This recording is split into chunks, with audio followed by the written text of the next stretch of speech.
بسم اللہ الرحمن الرحیم نحمده ونصلی علی رسولہ الکریم اما بعد فاعوذ باللہ من الشیطان الرجیم بسم اللہ الرحمن الرحیم۔ آج ہمارے دینی سوال اور جواب کا 44واں سیشن ہے اور آج کے سوالات ہم شروع کرتے ہیں۔ سب سے پہلا سوال، السلام علیکم، پوچھتے ہیں کہ مفتی صاحب دکان میں منڈی والا مورتی میں کپڑا پہن کر ٹانگ سکتے ہیں لیڈیز کا کپڑا؟ تو سوال تفصیل کے ساتھ نہیں کرتے۔ دیکھیں، سب سے پہلے مسئلہ یہ ہے کہ مجسمے جو دکانداروں کے پاس ہوتے ہیں، خصوصاً ریڈی میڈ کی دکانوں پر جو ہوتے ہیں، تو اس میں اگر اس طرح مجسمہ ہے کہ مرد کا جو مجسمہ ہے اس میں چہرے وغیرہ کی بناوٹ صاف ظاہر ہو رہی ہے، تو بھائی وہ تو ناجائز ہے اور حرام ہے۔ اور اسی طرح عورت کے ایسے مجسمات ہیں جس میں بدن کے اعضاء مثلا سینے وغیرہ کا جو بھار ہے وہ جھلک رہا ہے، وہ بھی ناجائز ہے۔ تو اب مسئلہ یہ ہے کہ ریڈی میڈ والے تو پھر کرتے ہیں یہ کام، تو اس میں ایک شکل یہ ہو سکتی ہے کہ مرد کا جو مجسمہ ہے اس کا چہرہ برابر کر دیا جائے، یا چہرہ نہ ہو، یا اگر چہرہ ہو تو اس پر ٹیپ وغیرہ لگا کر کے چہرے کو برابر کر دیا جائے، یا اس طرح مجسمے خریدنا جس میں چہرے کے اعضاء نہ ظاہر ہوں، جیسے ناک ہے، آنکھ ہے، منہ وغیرہ ہے، تو اس طرح اگر وہ کرتے ہیں۔ اور خواتین کے جو مجسمے ہیں اس میں سینے وغیرہ کا ابھار یا اور دیگر جو بناوٹ ہے وہ ظاہر نہ ہوتی ہو، تو اس طرح کے مجسمے لگانے کی گنجائش ہوگی۔ اگر اس میں جسم کی بناوٹ اور چہرے کی بناوٹ ظاہر ہے تو وہ جائز نہیں ہوگا۔ اور السلام علیکم ورحمۃ اللہ وبرکاتہ۔ وعلیکم السلام۔ مفتی صاحب، معصوم بچوں کا کھلانا کیسا ہے؟ اس پر بھی ویڈیو بناؤ۔ معصوم بچوں کا کھلانا، کیا کھانا کھلانے کی بات کر رہے ہیں یا ویسے پیار کرنے کی بات کر رہے ہیں؟ تو کھانا کھلانا تو ظاہر سی بات ہے بچوں کو ضروری ہے، ماں باپ کے حقوق میں سے ہیں۔ اور بچوں کو پیار کرنے کی جہاں تک بات ہے وہ تو سنت بھی ہے۔ حضور اکرم صلی اللہ علیہ وسلم ایک مرتبہ حضرت غالباً حسن رضی اللہ عنہ کو گود میں اٹھا کر کے لا رہے تھے، تو ایک صحابی نے عرض کیا، بدو تھے، کہ اللہ کے رسول آپ اپنے بچوں کو اٹھائے ہیں؟ اور کیا بولتے ہیں کہ ہم نے تو اپنے بچوں کو کبھی نہیں اٹھایا، نہ ان سے محبت کی، نہ پیار کیا، نہ گودی میں اٹھایا۔ تو آپ نے فرمایا کہ جو اللہ کی مخلوق پر رحم نہیں کرتا اللہ اس پر رحم نہیں کرتا۔ اس کا مطلب یہ ہے کہ بچوں کو کھلانا بھی چاہیے، گود میں اٹھانا چاہیے۔ اور جب کربلا میں شمر کے سامنے حضرت حسین رضی اللہ عنہ کا سر لایا گیا تھا تو وہاں پر اس نے چھڑی ماری تھی، ترمذی میں یہ روایت موجود ہے، تو ابن زیاد نے چھڑی ماری، تو پھر حضرت عبداللہ ابن عمر نے فرمایا کہ ان ہونٹوں کو میں نے اپنے نبی کے ہونٹوں کو چومتے ہوئے دیکھا ہوا ہے۔ تو بچوں کو پیار کرنا، محبت کرنا ہے تو سنت نبوی ہے اور انسان کا نیچر بھی ہے۔ بچوں کو پیار کرنے سے ذہنی سکون ملتا ہے، تو لہٰذا جو شخص اکڑو مزاج کا ہوتا ہے، بچوں کو پیار نہیں کرتا، وہ ہمیشہ ٹینشن اور ڈپریشن کا شکار رہتا ہے۔ السلام علیکم مفتی صاحب، ایان نام اسلامک ہے کیا؟ دیکھیں، ایان الف یا الف نون کے ساتھ جو ایان لکھا جاتا ہے یہ نام درست نہیں ہے، اور ایان الف یا ڈبل اور الف نون کے ساتھ میں بھی نام درست نہیں ہے۔ تو ایان نام جو ہے وہ صحیح نہیں ہے، اسلامی نام نہیں ہے، نہ اردو عربی نام ہے۔ البتہ ایان، عین یا الف نون، ایان نام رکھ سکتے ہیں، اس کا مطلب یہ ہوتا ہے بڑی آنکھوں والا۔ سوال پوچھتے ہیں، السلام علیکم، صدیق امین، نئی بستی، ضلع امروہہ۔ سوال، ایک واقعہ بہت مشہور ہے کہ حضرت موسیٰ علیہ السلام کے پیٹ میں درد ہوا تو آپ صلی اللہ علیہ وسلم، آپ علیہ السلام اللہ سے بات کرنے طور پر گئے، اس کے بعد اللہ نے بھائی یہ لمبا سا سوال ہے، میں اس سوال کو جانتا ہوں۔ سوال پوچھتے ہیں کہ موسیٰ علیہ السلام کے پیٹ میں درد ہوا، اللہ تعالیٰ سے مناجات کی، اللہ تعالیٰ نے فرمایا کہ جو ہے تم کسی درخت کی پتی کو کھا لو، اس سے شفا مل جائے گی، کھا لیا۔ دوبارہ پھر کبھی درد ہوا تو پھر وہ کھا لیا، اللہ سے پوچھے بغیر، پھر درد اور بڑھ گئی تو پھر اللہ کی بارگاہ میں عرض ہوئے کہ اے اللہ، میں نے تو پچھلی بار آپ نے کہا تھا کہ اس پتی کو کھا لو، پتہ نہیں کیا ریحان نام تھا اس کا، کیا نام لکھا ہوا کتابوں کے اندر، تو اسے مجھے شفا ملی، اب کی بار میں نے کھایا تو شفا نہیں ملی۔ تو اللہ نے فرمایا کہ شفا پتی میں نہیں ہے، شفا میرے حکم میں ہے، یعنی میں جب شفا چاہوں تو ملتی ہے، اور پتیاں یا دوائیاں شفا نہیں دے سکتی۔ تو اس پر پوچھتے ہیں کہ یہ واقعہ صحیح ہے یا نہیں ہے؟ تو دیکھیں، یہ واقعہ اسرائیلی کتب میں موجود ہے، ہمارے ہاں کسی حدیث میں، کسی بھی کتاب میں واقعہ مذکور نہیں ہے۔ تو یہ جو واقعہ ہے بے سند ہے، بے اصل ہے، تو اس کو بیان نہیں کرنا چاہیے، چونکہ اس میں صحیح اور غلط کا علم واضح نہیں ہوتا۔ البتہ اتنی بات تو صحیح ہے کہ شفا تو اللہ کے احکام میں ہے، اللہ کے حکم میں ہے، دوا شفا اس وقت دے گی جب اللہ کا حکم ہوگا، لیکن یہ واقعہ حدیث کے طور پر بیان کرنا یہ صحیح نہیں ہے۔ السلام علیکم، خان راجستھان سے سوال، اگر عورت کہہ دے کہ مجھے طلاق چاہیے اور مرد طلاق نہیں دینا چاہتا، حالانکہ عورت کے 3 برت کہنے سے طلاق ہوتا بھی نہیں ہے، تو اس حالت میں عورت کیسے طلاق لیں؟ دیکھیں شریعت نے جو طلاق دینے کا حق دیا ہے وہ مرد کو دیا ہے، تو عورت کے اندر جلد بازی ہے اور اسی طریقے سے صبر کم ہے اور اسے اور بھی معاملات ہیں، تو شریعت نے مرد کو طلاق کا حکم دیا ہے۔ طلاق اگر مرد دے گا تو پڑے گی، عورت کی طلاق دینے سے طلاق نہیں پڑتی، تو لہٰذا اگر مرد حقوق ادا نہیں کرتا تو عورت کو چاہیے کہ وہ بھائی اس سے کہے کہ طلاق دے دے، نہیں دیتا تو اس سے خلا لے لے شرعی عدالت میں جا کر کے۔ تو خلا لینے کی جو شرائط ہیں وہ آپ دارالفتہ میں جا کر کے پوچھ سکتے ہیں، اور اگر خلا پر بھی راضی نہ ہو تو شرعی عدالت جو ہوتی ہے وہاں پر اگر آپ اپنے مقدمہ کو رکھیں گے اور وہ تفتیش کریں گے کہ آپ کے حقوق مرد ادا نہیں کرتا یا کوئی ایسا مسئلہ ہے جس میں فسخ نکاح جائز ہے، تو اس میں آپ شرعی عدالت میں جا کر کے نکاح فسخ کروا سکتے ہیں، تو وہ شرائط کے مطابق آپ کا نکاح فسخ کروا دیں گے تو پھر اس پر عمل ہو جائے گا۔ السلام علیکم، مزمل احرار صاحب رانچی جھارکھنڈ سے سوال، ظہر کی پہلی 4 رکعت سنت کی صورت میں چھوڑا جا سکتا ہے یا پڑھنا ضروری ہے؟ دیکھیں ظہر کی جو 4 رکعت پہلے کی ہے حضور صلی اللہ علیہ وسلم کا عام معمول تھا، اس لیے اس کو سنت مؤکدہ کا درجہ دیا گیا ہے، تو بلا عذر نہیں چھوڑنا چاہیے۔ اگر کوئی کام ہے، کہیں جانا ہے آپ کو ارجنٹ، تو چھوڑ بھی سکتے ہیں، بیماری ہے یا سر میں درد ہے یا کچھ ایسا مسئلہ ہے جس میں سنت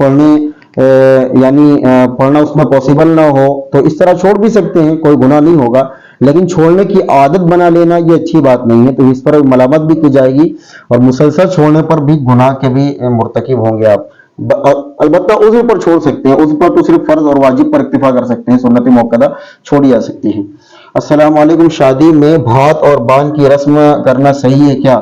نیم محمد محسن جو جے پور راجستھان تھے۔ دیکھیے بات کی رسم اللہ جانے کیا ہوتی ہے، نکاح میں نکاح ہے اور مہر ہے، بھائی نکاح کا جو پروسیس ہے وہ، اس کے بعد ولیمہ ہے، اس کے بعد تیسری کوئی چیز نکاح میں نہیں ہے، تو جتنی چیزیں ہیں نکاح اور ولیمہ کے علاوہ یہ سب بے اصل، شریعت کے سے کوئی تعلق نہیں ہے، اس کا رواج بنانا یہ بھی ٹھیک نہیں ہے، تو اس لیے نکاح ہو عورت کا اور مرد کا اور اس کے بعد ولیمہ مرد کی طرف سے ہو، یہ سنت ہے، اس کے علاوہ کوئی چیز بھی سنت اور شریعت نہیں ہے۔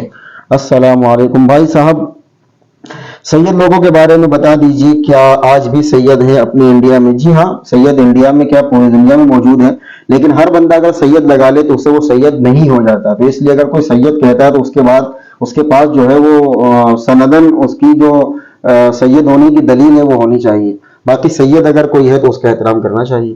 السلام علیکم مفتی صاحب، میرا نام فیضان صدیقی، سدھارتھ نگر فرید آباد سے۔ کوشچن یہ ہے کہ میرا نام میرے نانا نے عبد الرشید رکھ دیا بچپن میں، اور عقیقہ، حقیقہ نہیں ہوتا عقیقہ ہوتا ہے، AQIQA عقیقہ یا AQEE عقیقہ، آپ نے حقیقہ لکھا ہے، کروا دیا۔ میرے ابو نے فیضان رکھ دیا اور میرے سارے ڈاکومنٹس میں فیضان نیم سے ہے، نومبر میں میرا نکاح ہے، تو کیا فیضان نام یوز کر سکتے ہیں دوبارہ عقیقہ کروا کر، یا پھر عبد الرشید پہ ہی کرنا پڑے گا نکاح؟ دیکھیں بھائی، عقیقے کا نکاح سے کوئی تعلق نہیں ہے، عقیقہ الگ سنت ہے اور نکاح الگ سنت ہے، تو عقیقے میں نام لینا بھی جو ہے فرض نہیں ہے، تو صرف نیت سے عقیقہ ہو جاتا ہے، تو آپ کا نام، آپ کا عقیقہ عبد الرشید پر ہوا ہے، نکاح فیضان پر ہوا، وہ بھی ٹھیک ہے۔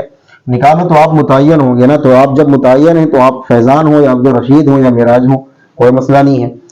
البتہ یہ کہتے ہیں کہ کیا نیا عقیقہ کروا کر کے نکاح کرنا پڑے گا؟ تو دیکھیں نکاح کے لیے عقیقہ بھی شرط نہیں ہے، اگر کسی کا عقیقہ نہیں ہوا ہے تو اس کا بھی نکاح جائز ہے، کسی بھی نام سے کروا لو، فیضان نام سے کروا لو زیادہ بہتر ہے، چونکہ آپ کے ڈاکومنٹ اس کے موجود ہیں۔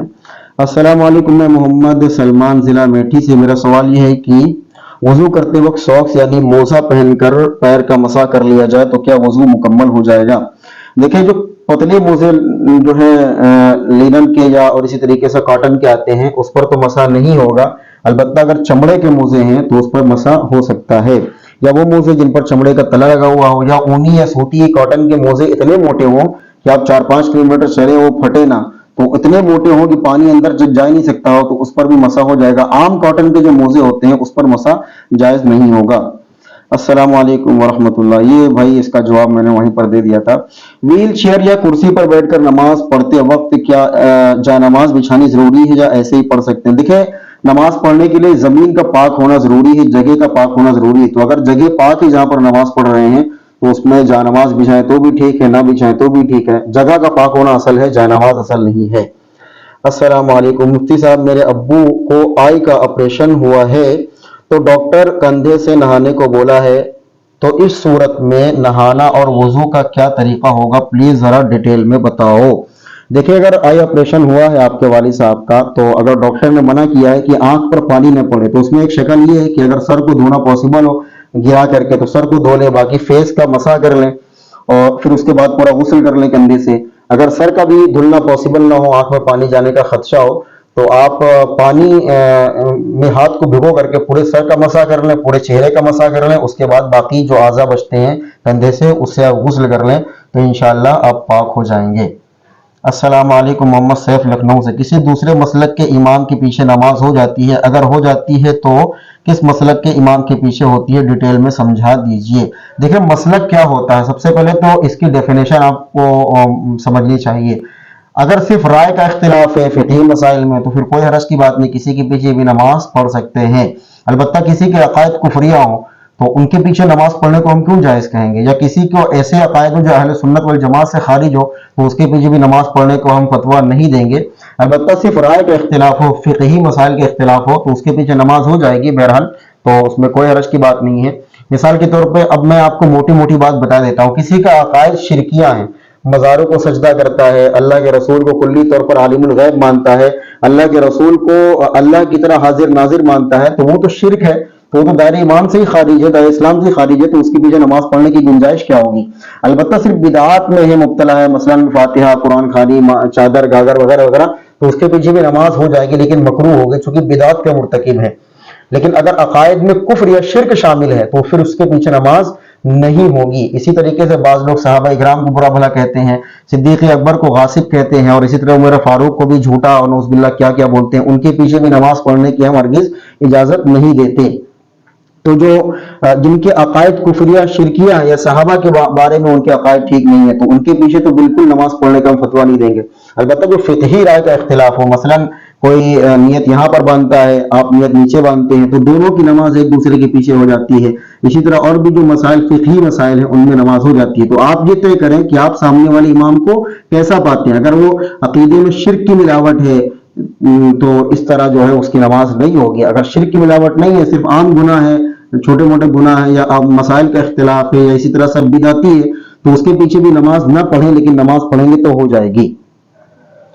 السلام علیکم، سوال یہ کہ لوگ نبی کریم صلی اللہ علیہ وسلم کے صدقے میں دعا مانگتے ہیں کہ اللہ ہمیں نبی کریم صلی اللہ علیہ وسلم کے صدقے کے طفیل میں حلال رزق عطا فرما، تو کیا اس طرح دعا کرنی صحیح؟ جی ہاں، صدقہ اور وسیلہ تو جائز ہے، البتہ اللہ سے ڈائریکٹ مانگیں، چونکہ اللہ فرماتے ہیں کہ ادعونی استجب لکم، مجھے پکارو میں تمہاری سنوں گا، تو ڈائریکٹ مانگنے میں زیادہ فائدہ ہے۔ البتہ کسی بزرگ کا، کسی نبی کا وسیلہ لگا سکتے ہیں، جائز ہے، حرام نہیں ہے۔ السلام علیکم، محمد دانش، ضلع امروہہ۔ سوال، جب کسی کا انتقال ہوتا ہے تو جب لوگ میت کو کاندھا دیتے ہیں تو لا الہ الا اللہ محمد رسول اللہ یعنی کلمہ پڑھتے ہیں، کیا یہ پڑھنا صحیح ہے؟ اگر صحیح ہے تو کہاں سے ثابت ہے؟ اگر صحیح نہیں ہے تو کیا پڑھا جائے؟ دلیل کے ساتھ بتائیں جواب۔ دیکھیں میت کے بارے میں جو ہے کہ حدیث میں ہے کہ میت کے پاس جو ہے وہ خاموشی اختیار کی جائے، تو میت کے پاس خاموشی اختیار کی جائے تو وہ درست ہے۔ جو لوگ کلمہ پڑھتے ہیں زور زور سے لا الہ الا اللہ محمد رسول اللہ یا کلمہ شہادت یا اور کوئی بھی چیز پڑھتے ہیں بآواز بلند، تو بآواز بلند پڑھنا تو مکروہ ہے، بدعت ہے، ناجائز ہے۔ لیکن اگر کوئی سرن اگر کوئی کچھ پڑھنا چاہے اپنے من میں یا اپنے جو ہے زبان سے جس میں آواز باہر نہ آئے تو کوئی بھی کلمہ پڑھے، جائز ہے۔ کوئی حدیث میں صراحت نہیں کہ یہ پڑھو یہ نہ پڑھو، بلکہ حدیث میں خاموشی کی ترغیب ہے۔ تو اگر ذکر الہی کرنا چاہے تو وہ دل ہی دل میں کر سکتا ہے، جیسے عام ذکر ہے ویسے اس وقت میں بھی ذکر ہے، البتہ اس وقت کوئی خاص کلمہ ذکر پڑھنا، دعا پڑھنا یہ ثابت نہیں ہے۔ السلام علیکم، امتیاز احمد گورکھپور سے۔ دونوں سجدوں کے درمیان بیٹھنے پر رکوع سے کھڑے ہو کر سجدہ میں جانے سے پہلے کوئی دعا جو نبی کریم صلی اللہ علیہ وسلم نے پڑھا ہے اور امت کو وہ دعا پڑھنے کا حکم دیا ہے تاکہ اور بھی نمازی فائدہ اٹھا سکیں اس دعا سے، تو برائے مہربانی حوالے کے ساتھ بتائیے۔ سب سے پہلی بات، دونوں سجدوں کے درمیان بیٹھنے پر، دیکھیں دونوں سجدوں کے درمیان بیٹھنے پر حضور اکرم صلی اللہ علیہ وسلم کی حدیث ہے، ترمذی شریف میں موجود ہے کتاب الصلاۃ کے اندر، کہ اللہ کے رسول صلی اللہ علیہ وسلم جب دونوں سجدوں کے درمیان بیٹھتے تھے تو اللہم اغفر لی وارحمنی وعافنی واجبرنی وارزقنی، اس طرح دعا پڑھتے تھے، تو یہ ترمذی شریف میں حدیث موجود ہے۔ اور قوما یعنی رکوع سے اٹھنے کے بعد دعا پڑھنا بھی ثابت ہے، مسلم شریف میں حدیث ہے، الحمدللہ حمدا کثیرا طیبا مبارکا فی، اور بھی کئی دعائیں منقول ہیں۔ ایک حدیث میں اور بھی کہ اللہ کے رسول صلی اللہ علیہ وسلم نماز پڑھا رہے تھے، جب سمیع اللہ لمن حمیدہ فرمایا